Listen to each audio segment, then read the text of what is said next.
في أزقة المغرب القديمة نتاي كان كيتمشى بوحدو تجاه باتيسري كيكا، خطواته تقال وقلبو عامر بالشوق والخوف.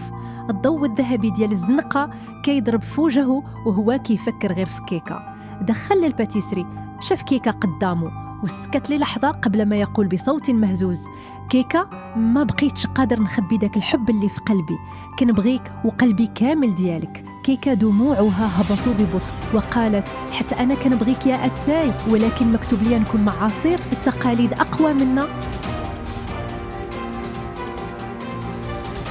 وفي نفس الوقت عصير كان كيوجد راسو بعناية، متعطر بالأناناس وباغي يبان فريش وواجد للقاء ديالو مع كيكا.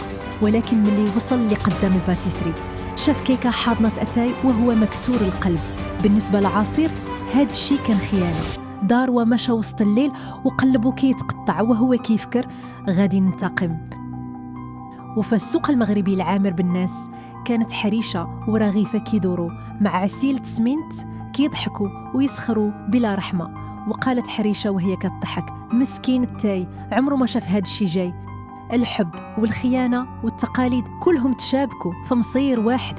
شنو غادي يكون مصير هاد القلوب المكسورة؟ واش انتقام عاصر غادي يدمر كل شيء، ولا الحقيقة الأخيرة غادي تبدل كل شيء؟ النهاية غدا.